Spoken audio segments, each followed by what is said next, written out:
Hello students. देखिए, अब हम पढ़ने जा रहे हैं application of law of equivalence on titration. मतलब पूरा टाइट्रेशन टॉपिक सिर्फ और सिर्फ application of equivalence, law of equivalence. अब देखिए, लॉ ऑफ इक्विवेलेंस क्या कहता है कि अगर मेरे पास ये आपके एक रिएक्शन हो रही है सी सी डी डी, तो आप क्या कह सकते हैं कि equivalent of A equal to equivalent of B equal to equivalent of C equal to equivalent of D. ये आप लॉ ऑफ इक्विवेलेंस से कह सकते हैं किसी भी रिएक्शन के लिए, चाहे वो बैलेंस हो चाहे वो बैलेंस ना हो। ठीक है, अब बात आ जाती है कि इक्विवेलेंट निकालें कैसे, इक्विवेलेंट कैसे निकालें। तो इक्विवेलेंट्स निकालने के बेसिक जो तरीके हैं वो चार हैं। अगर आपको वेट ऑफ सब्सटेंस दिया है तो, और अगर वेट ऑफ सब्सटेंस दिया है तो इक्विवेलेंट कैसे निकालेंगे, वेट अपॉन इक्विवेलेंट वेट। और अगर आपको नॉर्मेलिटी दी है एंड वॉल्यूम दिया है तो इक्विवेलेंट्स कैसे निकालेंगे, normality into volume in litre. और अगर आपको molarity capital M and volume दिया है तो आप इक्विवेलेंट्स कैसे निकालेंगे, molarity into N factor into volume in litre. Correct. और अगर आपको मोल्स दिए हैं तो कैसे निकालेंगे, इक्विवेलेंट इक्वल टू क्या आ जाएगा, मोल्स इनटू एन फैक्टर। तो ये बेसिक तरीके हैं जिनसे हम पूरे टॉपिक को सॉल्व करेंगे। टाइट्रेशन का पूरा टॉपिक हम इसी कॉन्सेप्ट से सॉल्व करेंगे। अब देख लेते हैं कैसे। तो आप देखिए, क्वेश्चन नंबर 1 आपको दिख रहा है यहाँ पे क्या, how much solid NaCO3 will be required to neutralize 40 ml of this. ठीक है, आप क्या करिए, NaHCO3 है, ये रिएक्ट कर रहा है H2SO4 से, तो कहीं ना कहीं जाएगा। तो आप क्या करिए, equivalents of NaHCO3 equal to equivalents of H2SO4 कर दीजिए। ये तो कर ही सकते हैं लॉ ऑफ इक्विवेलेंस से। अब आप बताइए NaHCO3 के बारे में क्या दिया है, weight upon equivalent weight. Weight पूछा है तो वेट अपॉन इक्विवेलेंट वेट कर दिया। अब इसका क्या दिया है, मोलरिटी दिया है तो molarity into N factor into volume कर दिया। सही। देखिए, इसका वेट जो दिया है वो निकालना है। इक्विवेलेंट वेट कितना होगा, molecular weight divide by N factor equal to molarity कितनी दी है आपको 0.1, एन फैक्टर कितना दिया है 2, उसका वॉल्यूम कितना है 40 डिवाइड बाय 1000। इसको सॉल्व करेंगे तो आपको आ जाएगा वेट इक्वल टू 0.672 ग्राम। ये आपका वेट है। वेट क्या आ जाएगा, 0.672 ग्राम।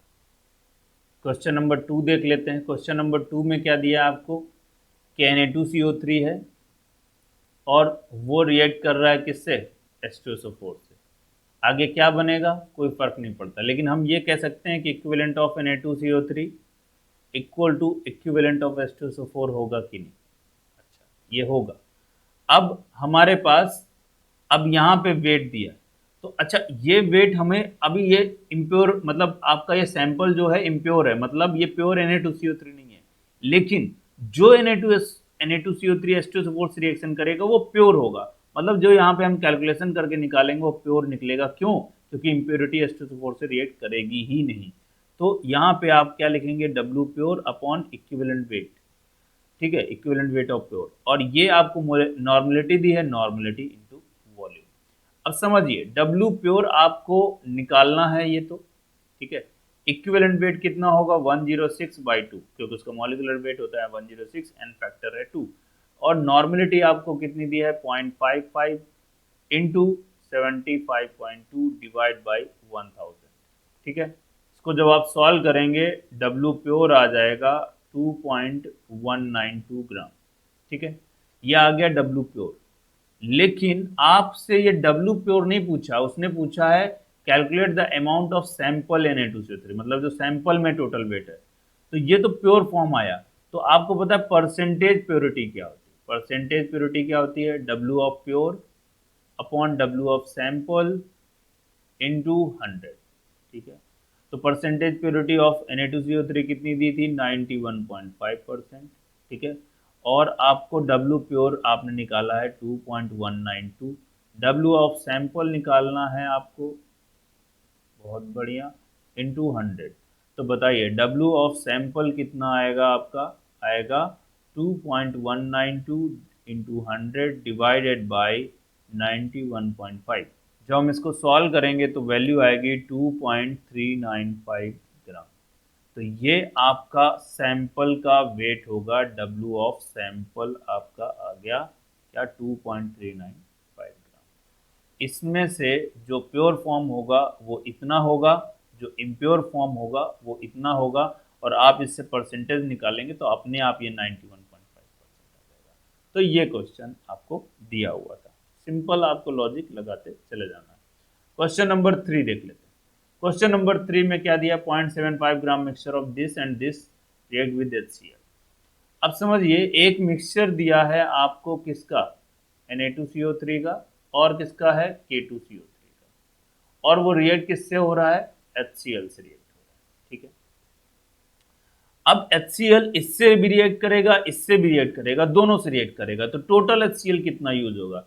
तो क्या मैं कह सकता हूं कि equivalent of HCl, total equivalent of HCl equal to equivalence of Na2CO3 और प्लस इक्विवेलेंट ऑफ K2CO3। क्यों, क्योंकि कुछ HCl इसको कंज्यूम करने में यूज होगा, कुछ HCl इसको कंज्यूम करने में यूज होगा। देखिए इसकी नॉर्मलिटी दी है तो नॉर्मलिटी इंटू वॉल्यूम कर देंगे, इसका वेट दिया है तो वेट अपॉन इक्विवेलेंट वेट कर देंगे, अच्छा इसका भी वेट दिया है तो वेट अपॉन इक्विवेलेंट वेट कर देंगे। अब ये नॉर्मलिटी कितनी दी है आप समझिए, 0.25 दी है, इंटू वॉल्यूम कितना दिया है 50 डिवाइड बाई 1000, तो ये इक्विवेलेंट्स आ गए।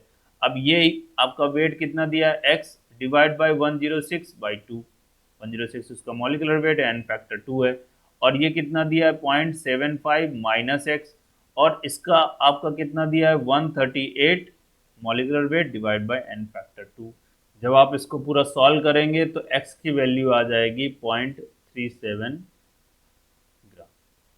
सिमिलरली अगर हम x हमने माना था Na2CO3 को, ठीक है, तो आप बताइए परसेंटेज ऑफ Na2CO3 कितना आ जाएगा, वो आ जाएगा x मतलब डिवाइड बाय टोटल वेट कितना है 0.75 इंटू 100, तो x की वैल्यू रख दीजिए, x कितना है 0.37 डिवाइडेड बाई 0.75 इंटू 100, तो इससे आपका Na2CO3 आ जाएगा 49.4%। सिमिलरली अगर हम K2CO3 निकालेंगे तो वो कितना हो जाएगा 100 माइनस 49.4%, तो ये आ जाएगा आपका 50.6%।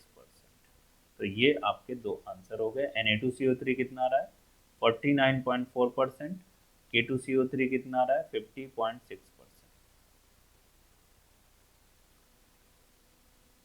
क्वेश्चन नंबर 4 देख लेते हैं। 3.15 gram of oxalic acid was dissolved to make 500 ml solution.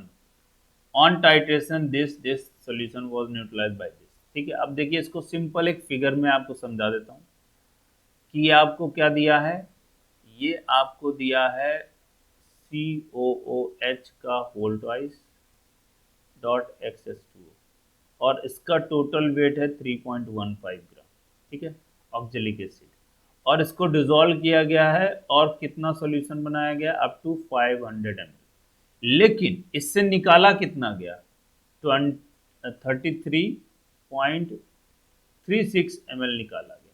ठीक है, और ये जो 33.36 ml है इसको न्यूट्रलाइज किया गया किसके साथ, NaOH के साथ, जो कि खुद 50 ml लेता है इतने वॉल्यूम को न्यूट्रलाइज करने के लिए, और उसकी नॉर्मेलिटी है आपकी 1/15 नॉर्मल। मतलब ये पूरा इस क्वेश्चन का जो समरी मैंने बना दी कि कैसे देखना है। अब एक बात बताइए कि भाई ये जो आपका COH का होल ट्वाइस डॉट XS2O है, तो ये जब NaOH से रिएक्शन करेगा तो आप ये तो लिख ही सकते हैं इक्विवेलेंट ऑफ COOH का whole twice dot XS2O equal to equivalent of NaOH, ये बात तो आप कह ही सकते हैं। अच्छा, अगर ये बात आप कह सकते हैं तो फिर आप इसका क्या दिया है वेट, इसका दिया है वेट ऑफ 500 ml तक बनाया गया, तो हम क्या कहेंगे इसकी नॉर्मेलिटी निकाल लें इनटू इसका वॉल्यूम कर दें, क्योंकि इसकी वॉल्यूम कितना लिया गया 33.36, मतलब जब इतना वेट डालेंगे तो उसकी नॉर्मेलिटी क्या हो जाएगी 500 ml सॉल्यूशन में, और उससे इतना वॉल्यूम निकाल लिया गया, तो नॉर्मेलिटी इनटू वॉल्यूम कर दिया। और जब हम इसके निकालेंगे तो इसकी भी नॉर्मेलिटी दी है, इसका भी वॉल्यूम। अब आप समझिए कि आप इसकी नॉर्मेलिटी जब निकालने जाएंगे तो आप इसका वेट कितना दिया है 3.15 divide by equivalent weight. Equivalent weight निकालेंगे तो इसका मॉलिक्यूलर मास आ जाएगा 90 प्लस 18x, क्योंकि इसका पूरा मॉलिक्यूलर मास है 90 और ये हो गया 18 और उसके x एलिमेंट है, x मॉलिक्यूल है तो divide by x, divide by 2, क्योंकि n फैक्टर इसका कितना होगा 2। तो ये क्या आ गए आपके इक्विवेलेंट्स आ गए, और जब ये इक्विवेलेंट्स आ गए तो डिवाइड बाय क्या करेंगे वॉल्यूम, वॉल्यूम इन लीटर, तो 1000 से डिवाइड कर देंगे। ये पूरा बन गया आपका नॉर्मेलिटी का टर्म, और इसमें वॉल्यूम कितना लिया है 33.36 डिवाइड बाय 1000 करेंगे कि नहीं, क्योंकि ये ml में है, ठीक है। अब इसी से नॉर्मेलिटी हमारी इसकी कितनी दी है 1/15 दिया है, इंटू 50 डिवाइड बाय 1000। तो ये आप जब सॉल्व करेंगे तो ये x की वैल्यू आ जाएगी अप्रॉक्स 2। आप इसको सॉल्व कर लीजिए, अप्रॉक्स 2 आ जाएगा, तो मतलब 2 वाटर मॉलिक्यूल होंगे, यहाँ पे आपको समझ लेना है, ठीक है। तो ये अप्रॉक्स वैल्यू आएगी, करेक्ट वैल्यू नहीं आएगी, एग्जैक्ट वैल्यू नहीं आएगी, मतलब अप्रॉक्स 2 आएगा। तो x की वैल्यू क्या होगी 2। क्वेश्चन नंबर 5 देख लेते हैं। क्वेश्चन नंबर 5 में 20 ml of 0.2 molar MnSO4 are completely oxidized by 16 ml of KMnO4 unknown molarity, each forming Mn2 Mn4 plus oxidation state. Find out the molarity of KMnO4।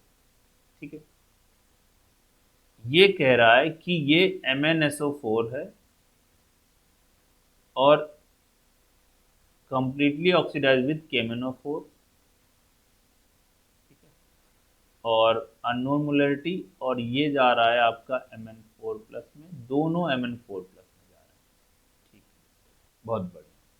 तो बेटा ये कहाँ जा रहा है +7 से +4 जा रहा है, तो ये क्या हो रहा है रिड्यूस हो रहा है, रिड्यूस हो रहा है, इसका ऑक्सीडेशन चेंज कितना हो रहा है 3, मतलब n फैक्टर कितना है 3, n फैक्टर इज 3। अच्छा इसमें क्या हो रहा है ऑक्सीडेशन, ऑक्सीडेशन कैसे हो रहा है, ये आपका +2 है और +2 से +4 जा रहा है, तो n फैक्टर हो गया 2, करेक्ट। इतनी इंफॉर्मेशन आपको दिया। अब मुझे बताइए क्या मैं कह सकता हूँ equivalent of MnSO4 equal to equivalent of KMnO4 होगा? यस होगा, बिल्कुल सही बात है। अब इसके बारे में इंफॉर्मेशन क्या दी है, molarity into volume into n factor. अच्छा KMnO4 के बारे में क्या इंफॉर्मेशन दी है, अननोन मोलरिटी, तो मतलब molarity into n factor into volume. अच्छा अब यहाँ पे MnSO4 का मोलरिटी 0.2 है और उसका n फैक्टर है 2 और उसका वॉल्यूम कितना है, वॉल्यूम है 20 डिवाइड बाय 1000, सही है। अब इस वाले में हमको मोलरिटी निकालनी है, इसका n फैक्टर कितना है KMnO4 का, मोलरिटी निकालनी है, n फैक्टर कितना है 3 और वॉल्यूम कितना है उसका 16 nml डिवाइड बाय 1000, ठीक है। जब आप इसको सॉल्व करेंगे तो मोलरिटी आ जाएगी आपकी 0.167 मोलर, ठीक है, ये आपका आंसर है 5th का, ठीक है। क्वेश्चन नंबर 6 में चले जाते हैं। क्वेश्चन नंबर 6 देख लेते हैं। Calculate the volume of 0.1 molar FeC2O4 solution required to react completely with 60 ml of this acidified. फिर से वही क्वेश्चन है कि KMnO4 को हम रिएक्शन करा रहे हैं FeC2O4, ठीक है। तो आपको ये तो पता है कि equivalent of KMnO4 equal to equivalent of FeC2O4 आ जाएगा। अब देखिए KMnO4 के बारे में इंफॉर्मेशन क्या दी है, KMnO4 के बारे में आपको नॉर्मेलिटी दी है, नॉर्मेलिटी इंटू वॉल्यूम कर दिया, और FeC2 की मोलरिटी दी है, तो molarity into n factor into volume, ठीक है। तो अब देखिए n फैक्टर की जरूरत पड़ रही तो हमको यहाँ पे देखना पड़ेगा कि प्रोडक्ट क्या बना होगा, क्योंकि एसिडिक मीडियम है तो ये Mn2 प्लस चला जाएगा। अब ये अगर Mn2 प्लस जा रहा है तो ये आपका +7 से +2 जा रहा है, तो इसका n फैक्टर हो जाएगा कितना 5, ठीक है। लेकिन ये रिड्यूस हो रहा है तो ये आपका ऑक्सीडाइज होगा। अब ऑक्सीडाइज होगा तो ये जाएगा Fe3+ में और वो जाएगा CO2 में। तो ये Fe2+ से Fe3+ एक का चेंज और ये +3 से +4 दो का चेंज, टोटल एन फैक्टर आ जाएगा 3। अब चूंकि इसमें कोई एन फैक्टर की जरूरत नहीं है क्योंकि नॉर्मेलिटी दी है 0.1, वॉल्यूम दिया है 60 डिवाइड बाई 1000, तो ये आ गया इक्विवेलेंट। अब इसकी मोलरिटी दी है 0.1, इसका एन फैक्टर दिया है आपको 3, इसका वॉल्यूम दिया है, आपको वॉल्यूम निकालना है, डिवाइड बाई 1000। तो इसके हिसाब से जब हम क्वेश्चन को सॉल्व करेंगे तो आपका आंसर आ जाएगा कितना, आपका आ जाएगा 0.1 इंटू 60 डिवाइडेड बाई ये 1000, 1000 कैंसिल, ये 0.1 ये 0.1 कैंसिल, तो ये तो सीधा हो जाएगा 60 डिवाइड बाई 3, तो ये आपका आ जाएगा 20 ml। ठीक है, 20 ml इसका आंसर।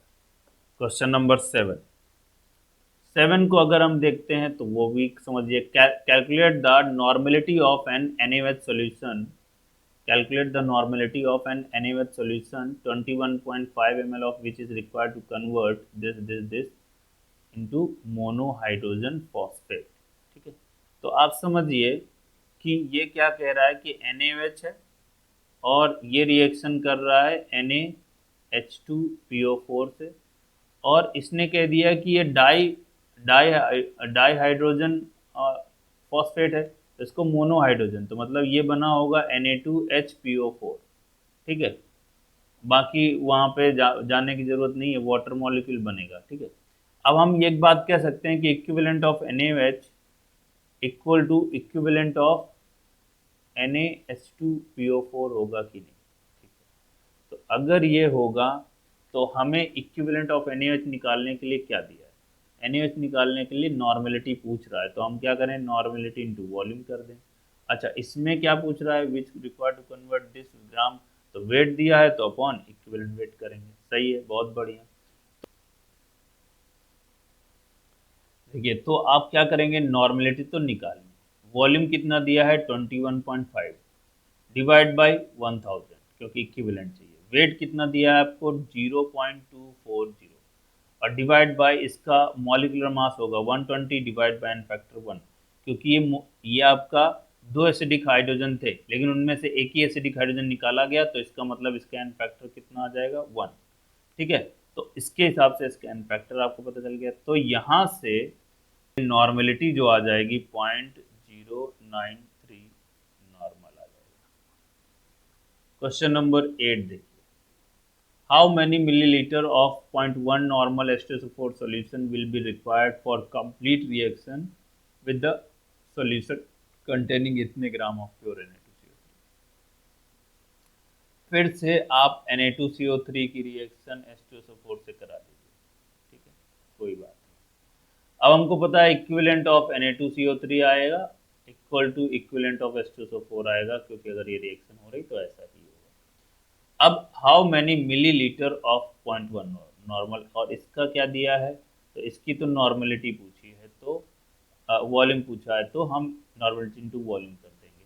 अच्छा, Na2CO3 के बारे में क्या दिया, वेट दिया, तो वेट अपॉन इक्विवेलेंट वेट करेंगे। सही है।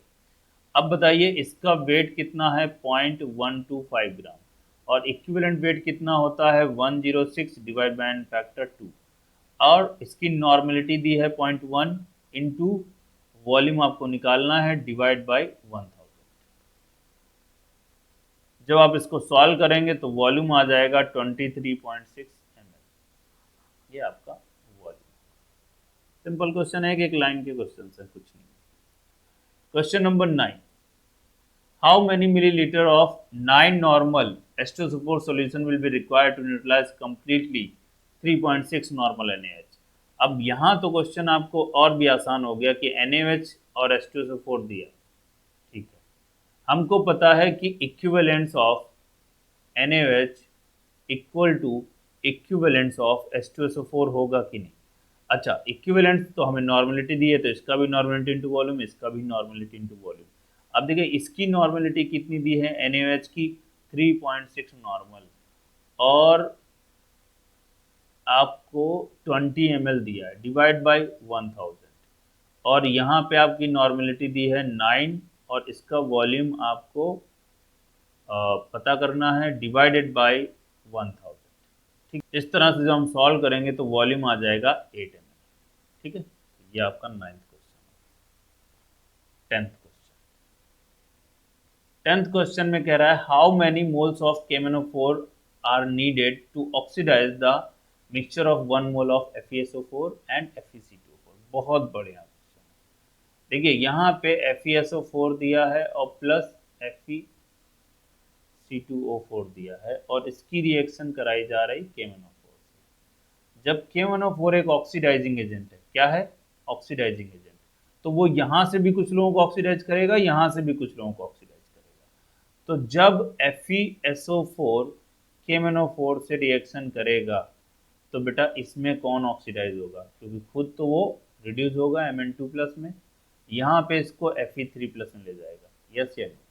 लेकिन यहाँ पे जो FeC2O4 है वो KMnO4 के साथ जब रिएक्शन करेगा H+ में तो खुद तो Mn2+ में जाएगा, लेकिन Fe को कहाँ ले जाएगा? Fe3+ में ले जाएगा और C2O4 को कहाँ ले जाएगा? CO2 में। तो यहाँ पे दो एलिमेंट ऑक्सीडाइज हो रहे हैं, ठीक है, और यहाँ पे एक एलिमेंट ऑक्सीडाइज हो रहा है। तो अब आगे देख लेते हैं how many moles of KMnO4 are needed. तो आप क्या करेंगे? इक्विवेलेंस ऑफ KMnO4 टोटल, अगर हमें टोटल इक्विवेलेंस ऑफ KMnO4 चाहिए तो क्या होगा? इक्विवेलेंस ऑफ FeSO4 क्योंकि इससे भी रिएक्ट कर रहा है, प्लस इक्विवेलेंट ऑफ FeC2O4 क्योंकि कुछ KMnO4 आपका यहाँ पे यूज होगा, कुछ KMnO4 यहाँ पे यूज होगा, तो टोटल क्या हो जाएगा? इन दोनों का समेशन। और आपको KMnO4 का मोल्स निकालना है, तो moles into N factor, correct. अच्छा, FeSO4 का आपका 1 मोल ऑफ ईच दिया, तो इसका भी 1 मोल है और इसका भी 1 मोल है, ठीक है। तो आप क्या करेंगे? मोल इंटू एन फैक्टर, इसका भी करेंगे, प्लस इसका भी मोल इंटू एन फैक्टर, इसका भी करेंगे। ये मोल आपके कितने हैं? अच्छा, इसके मोल्स निकालने हैं तो n मान लेते हैं, और इसका एन फैक्टर कितना होगा? 5, ठीक है। और इसका एन फैक्टर, इसका मोल है 1 और इसमें एन फैक्टर कितना होगा? 1, क्योंकि +2 से कहाँ जा रहा है? +3, तो 1 का चेंज। और प्लस आपका इसका मोल कितना दिया है? 1, और इसका एन फैक्टर देखें तो +2 से +3 तो 1 का चेंज, और यहाँ पे +3 से +4 तो 1 का चेंज, 2 के लिए 2 का चेंज, तो यहाँ पे टोटल आ जाएगा 3। तो आप देखिए तो ये 1 और ये 3 और ये n × 5, तो बेटा यहाँ से n आ जाएगा 4/5 मोल्स, ठीक है। तो इस तरह के क्वेश्चंस आएंगे तो भी कोई दिक्कत वाली बात है।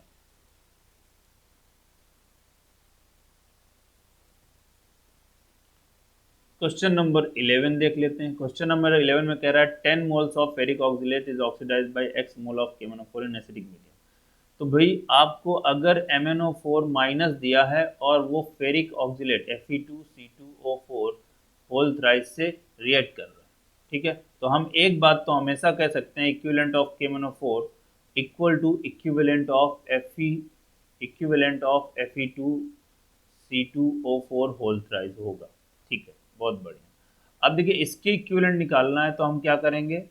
Moles into N factor. अच्छा, इसका भी मोल्स के बारे में ही बात दिया है और एन फैक्टर, तो हमें एन फैक्टर की जरूरत पड़ रही, तो हम यहाँ पे जाएंगे। तो एसिडिक मीडियम दिया है तो MnO4 कहाँ जाएगा? Mn2+ में, और इसमें आयरन ऑलरेडी +3 ऑक्सीडेशन में है, लेकिन कार्बन +3 में है तो वो चला जाएगा CO2 +4 में, ठीक है, क्योंकि ये आपका रिड्यूस हो रहा है, +7 से +2 जा रहा है तो रिड्यूस हो रहा है, तो ये वाला ऑक्सीडाइज होगा, ये वाला आपका रिड्यूस हो रहा है तो ये ऑक्सीडाइज होगा, ठीक है। अब अगर यहाँ पे हम देखें तो +7 से +2 जा रहा है, इसका 5 का चेंज, यहाँ पे +3 से +4 जा रहा है, 1 का चेंज, लेकिन यहाँ पे 6 है तो एन फैक्टर इसका 6 हो जाएगा। तो एन फैक्टर की ही जरूरत थी आपको। ये 10 मोल, ये 10 मोल नहीं दिया, ये x मोल है, x मोल दिया है, और इसका एन फैक्टर है आपका 5 और इसके मोल्स दिए हैं 10 और इसका एन फैक्टर है 6, तो x आ जाएगा आपका 60/5, तो 5 × 2 तो 12 मोल आपका